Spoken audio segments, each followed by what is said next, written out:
கர்த்தருடைய பரிசுத்த நாமத்துக்கு மகிமை உண்டாவதாக. லேவி பைபிள் மினிஸ்ட்ரி மூலமாய் உங்களை சந்திப்பதில் மிகுந்த மகிழ்ச்சி. கர்த்தர் தாமே உங்களை ஆசீர்வதிப்பாராக. இன்றைக்கும் நாம் பார்த்து கொண்டிருப்பது மனிதனுடைய படைப்பின் ரகசியம்.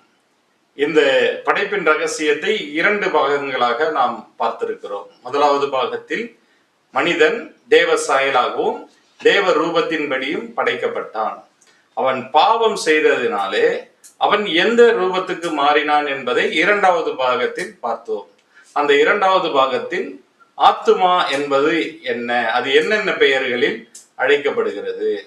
அது உள்ளான மனிதன், உள்ளந்திரியம், மனசாட்சி, ஆழ்மனது, மனது, உள்ளம், நெஞ்சம், இருதயம் என்ற பெயர்களில் அழைக்கப்படுகிறது என்று பார்த்தோம். இந்த ஆத்துமா யோசிக்கிற யோசனைகளை, விருப்பங்களையும் வெறுப்புகளையும் ஆவியின் துணை கொண்டு சரீரத்தை பயன்படுத்தி பேசுகிறது, பார்க்கிறது, செய்கிறது, நடக்கிறது என்பதை குறித்து பார்த்தோம். இப்போது நாம் இந்த 3 பாகத்திலேயும் ஆத்மாவை குறித்து பார்க்கிறோம். இது 3வது பாகம். இந்த 3வது பாகத்தில் ஆத்மா எந்தெந்த பெயர்களில் எப்படி செயல்படுகிறது என்பதை குறித்து பார்ப்போம். இப்பொழுது ஆத்மா எந்தெந்த விதங்களில் என்னென்ன பெயர்களில் செயல்படுகிறது என்று பார்ப்போம். மனிதனுடைய ஆத்துமா, உள்ளான மனிதனாகிய அந்த ஆத்துமா சிந்தை என்ற பெயரில் செயல்படுகிறது, சிந்தையாக செயல்படுகிறது. ரோமர் 1வது அதிகாரம் 21வது வசனத்தை வாசிப்போம். அவர்கள் தேவனை அறிந்தும் அவரை தேவன் என்று மகிமைப்படுத்தாமலும் ஸ்தோத்திரியாமலும் இருந்து தங்கள் சிந்தனைகளினாலே வீணரானார்கள். உணர்வில்லாத அவர்களுடைய இருதயம் இருளடைந்தது. இங்கு உணர்வில்லாத அவர்களுடைய இருதயம் இருளடைந்ததற்கு காரணம் அவர்களுடைய சிந்தை.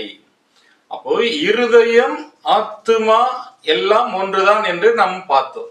இருதயத்துக்குள் தான் ஆத்துமா மறைந்திருக்கிறது என்பதை பார்த்தோம். அப்போ அந்த இருதயத்துக்குள்ள ஆத்துமா சிந்திக்கிற சிந்தை உணர்வில்லாது போனபடியினால் இருதயம் இருளடைந்து ஆத்மாவை இருளடைய செய்கிறது. இந்த ஆத்மா இருளடைந்த உணர்வை அடையும் பொழுது அதற்கு கொழுத்த இருதயம் என்று பெயரை கொண்டு வருகிறது. இந்த கொழுத்த இருதயத்தின் பெயரும் ஆத்மாவின் பெயர்தான். அப்போஸ்தலர் 28வது அதிகாரம் 27வது வசனத்தை பார்ப்போம். இவர்கள் கண்களினால் காணாமலும் காதுகளினால் கேளாமலும் இருதயத்தினால் உணர்ந்து குணப்படாமலும் நான் அவர்களை ஆரோக்கியமாக்காமலும் இருக்கும்படிக்கு இந்த ஜனத்தின் இருதயம் கொழுத்திருக்கிறது. காதுகளினால் மந்தமாய் கேட்டு தங்கள் கண்களை மூடிக்கொண்டார்கள் என்று இந்த ஜனத்தினிடத்தில் போய் சொல்லு என்பதை பரிசுத்த ஆவி ஏசாயா தீர்க்கதரிசியை கொண்டு நம்முடைய பிதாக்களுடனே நன்றாய் சொல்லியிருக்கிறார்.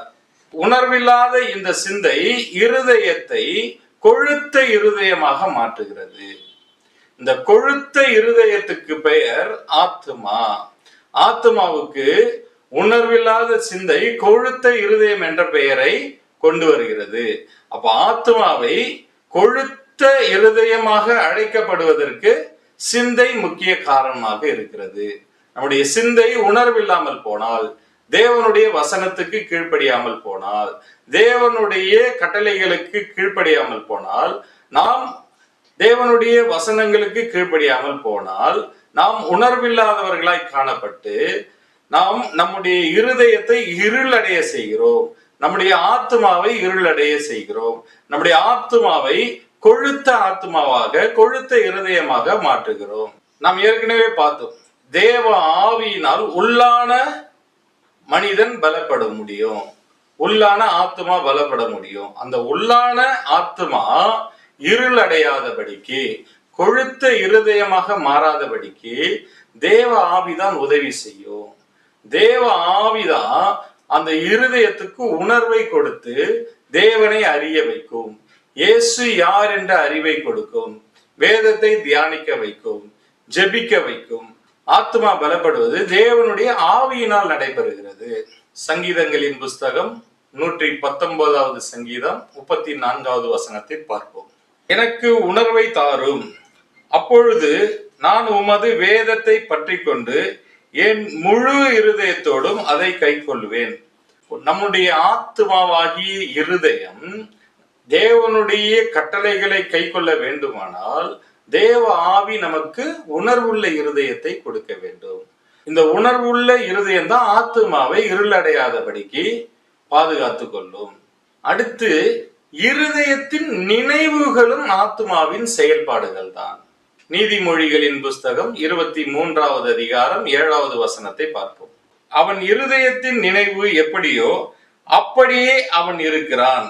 ஒரு மனிதனுடைய இருதயத்தின் நினைவு எப்படியோ அப்படியே அவன் இருக்கிறான் என்றால் அது மனிதனுடைய உள்ளான மனிதனுடைய ஆத்துமாவை குறிக்கிறது. அந்த ஆத்துமாவின் நினைவுகள் இருதயத்தின் நினைவுகளாக மனிதனை செயல்பட வைக்கிறது. அந்த இருதயத்தின் நினைவுகளை செயல்பட உதவி செய்கிறது தான் ஆவி. அந்த ஆவி மனிதனுடைய சரீரத்தை பயன்படுத்தி அந்த ஆத்மா நினைக்கிறதை செயல்படுத்துகிறது. அடுத்து இருதயத்தின் யோசனைகளாக ஆத்மா செயல்படுகிறது. லூக்கா எழுதின சுவிசேஷம் 9வது அதிகாரம் 47வது வசனத்தை வாசிப்போம். இயேசு அவர்கள் இருதயத்தின் யோசனையை அறிந்து ஒரு சிறு பிள்ளையை எடுத்து அதை தமது அருகே நிறுத்தி. இங்கு இருதயத்தின் யோசனையை இயேசு அறிந்திருக்கிறார். அப்படியானால் இருதயத்துக்குள் ஆத்மா என்ன யோசிக்கிறது என்பதை எந்த மனிதனும் அறிய முடியாது. அதை தேவன் மட்டுமே அறிய முடியும். தேவன் மட்டுமே பார்க்க முடியும். தேவன் மட்டுமே உணர முடியும். அப்படி தேவன் மட்டுமே பார்க்கக்கூடிய, தேவன் மட்டுமே நியாயம் விசாரிக்கக்கூடிய, தேவன் மட்டுமே அறியக்கூடிய மறைந்த உள்ளான மனுஷனாகத்தான் ஆத்மாவை தேவன் இருதயத்துக்குள் மறைத்து வைத்திருக்கிறார். அடுத்து ஆத்மா பொறாமை என்ற பெயரில் அழைக்கப்படுகிறது, செயல்படுகிறது. ஒரு மனிதனுக்கு பொறாமை வருகிறது என்றால் அது இருதயத்தில் உள்ள ஆத்மாவின் செயல்பாடு தான். நீதிமொழிகளின் புஸ்தகம் 23வது அதிகாரம் 17வது வசனத்தை வாசிப்போம். உன் மனதை பாவிகள் மேல் பொறாமை கொள்ள விடாதே. உன் மனதை பாவிகள் மேல் பொறாமை கொள்ள விடாதே. இங்கு மனது என்பது ஆத்மாவை குறிக்கிறது. அப்போ ஆத்மா பொறாமை கொள்கிறது. பொறாமை உள்ள இருதயம் ஆத்மாவை குறிக்கிறது. ஆத்மா பொறாமை என்ற பெயரில் செயல்படுகிறது. அடுத்து ஆத்மா ஞானம் என்ற பெயரில் செயல்படுகிறது. நீதிமொழிகள் 2வது அதிகாரம் 10-11 வசனங்களை வாசிப்போம். ஞானம் உன் இருதயத்தில் பிரவேசித்து அறிவு உன் ஆத்மாவுக்கு இன்பமாய் இருக்கும். நல் யோசனை உன்னை காப்பாற்றும். புத்தி உன்னை பாதுகாக்கும். இங்கு ஆத்மா அறிவு என்றும் புத்தி என்றும் ஞானம் என்றும் நல் யோசனை என்றும் செயல்படுகிறதை பார்க்கிறோம். அப்போ இந்த நல் யோசனை, அறிவு, புத்தி, ஞானம் இவைகள் எல்லாம் ஆத்மாவின் செயல்பாடுகள். ஆத்மா கொடுமையான சிந்தனை, கேடான சிந்தனை என்ற பெயரில் செயல்படுகிறது.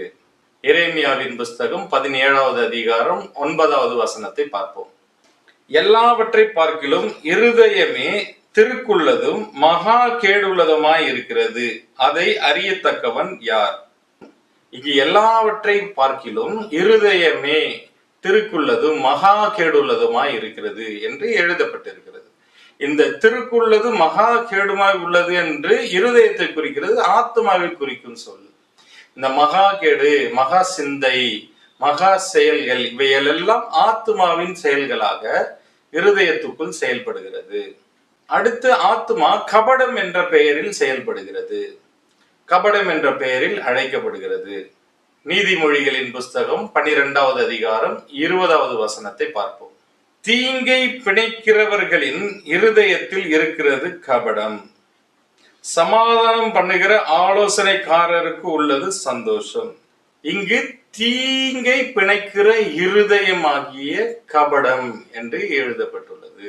இங்கு தீங்கை பிணைக்கிறவர்களின் இருதயத்தில் இருக்கிற கபடம் என்று எழுதப்பட்டிருக்கிறது. அப்ப இருதயத்தில் இருக்கிற கபடம் என்றால் இருதயத்தில் என்ன இருக்கிறது? ஆத்மா இருக்கிறது. அப்ப ஆத்மா தீங்கை பிணைக்கும் பொழுது கபடம் என்ற பெயரில் செயல்படுகிறது. அடுத்து ஆத்மா சஞ்சலம் என்ற பெயரில் செயல்படுகிறது. எசேக்கியேலின் புஸ்தகம் 13வது அதிகாரம் 22வது வசனத்தை வாசிப்போம்.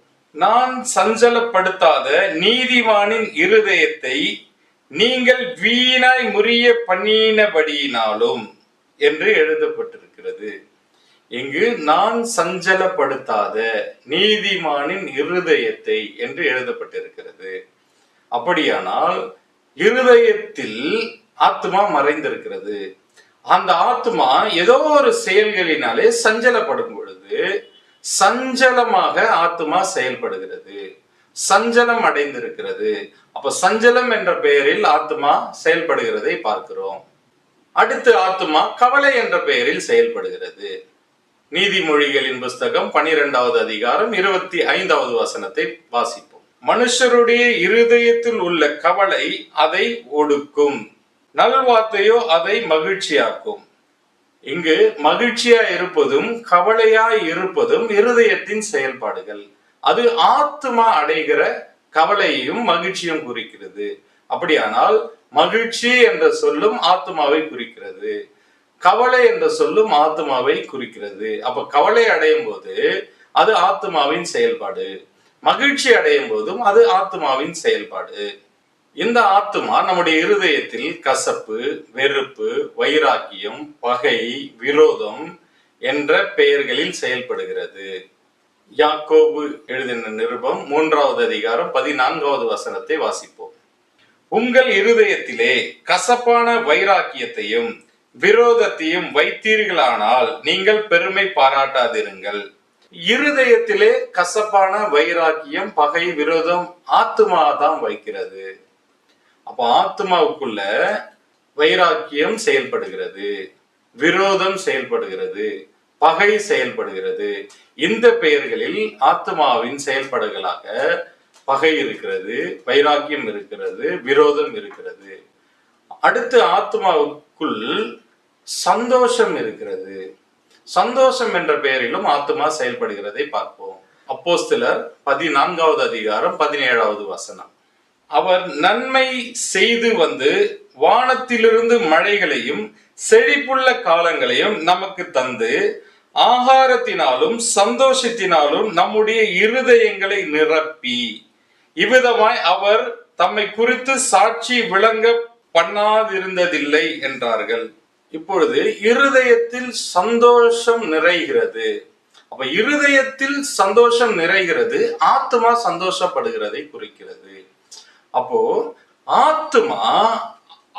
ஆத்மாவுடைய யோசனைகள், சிந்தைகள், இவைகள் எல்லாம் செயல்பாடுகளாக மாறுகிறது. ஒரு மனிதனுடைய செயல்பாடுகள், அவன் கவலை அடைந்திருக்கிறதும், அவன் பெருமை பாராட்டுகிறதும், அவன் மகிழ்ச்சியாய் இருப்பதும், அவன் சந்தோஷமாய் இருப்பதும், அவன் வெறுப்பாய் இருப்பதும், அவன் கோபமாய் இருப்பதும் அந்த மனிதனுடைய ஆத்மாவின் சிந்தனைகள், யோசனைகள். இந்த ஆத்மாவின் சிந்தனைகளையும் யோசனைகளும் ஆத்மாவே தன்னிச்சையாக செயல்பட முடியாது. அது செயல்பட வேண்டும் என்றால், அது தன்னுடைய விருப்பங்களையும் வெறுப்புகளையும் வெளிப்படுத்த வேண்டும் என்றால் ஆவி துணை அதுக்கு தேவை. அந்த ஆவிதான் அதை செயல்களாக, பேச்சுகளாக, பார்வைகளாக மாற்றுகிறது சரீரத்தை பயன்படுத்தி. இதுவரையிலும் நாம் ஆத்மாவை குறித்து படித்தோம். தேவன் மனிதனை ஆவி, ஆத்மா, சரீரத்தோடு படைத்திருக்கிறார். தேவ சாயலாகவே படைத்திருக்கிறார். தேவ ரூபத்தின்படியும் படைத்திருக்கிறார். மனிதன் பாவம் செய்து தேவ சாயலையும் தேவ ரூபத்தையும் இழந்து பாவ மாம்சத்தின் சாயலாகவும் அடிமையின் ரூபமாகவும் மாறிவிட்டான். அப்படி பாவ மாம்சத்திலும் அடிமையின் ரூபத்திலும் மாறின மனிதனை தேவன் தம்முடைய குமாரனாகிய இயேசு கிறிஸ்துவை பாவ மாம்சத்தின் சாயலாகவும் அடிமையின் ரூபமாகவும் அனுப்பி, இயேசு கிறிஸ்து வந்து நம்மை அவருடைய இரத்தத்தினாலே கழுவி பரிசுத்தப்படுத்தி புதிய மனுஷனாக மாற்றி அவருடைய சாயலை நமக்கு கொடுத்து அவருடைய ரூபத்தை நமக்கு கொடுக்க போகிறார். அவர் வரும்பொழுது அவரை இருக்கிற வண்ணமாய் நாம் தரிசிக்கும் பொழுது அவருடைய ரூபத்தை நாம் பெற முடியும். இப்படி ஆத்மா செயல்படுகிறதை பார்த்தோம். அடுத்து நாம் அடுத்த பாகத்தில் பார்க்க போகிறது ஆவி எப்படி ஆத்மாவின் யோசனைகளையும் நினைவுகளையும் சிந்தைகளையும் செயல்படுத்துகிறது என்பதை குறித்து பார்க்க போகிறோம். அதுவரை காத்திருப்போம். God bless you. கர்த்தர் உங்களை ஆசீர்வதிப்பாராக. ஆமென்.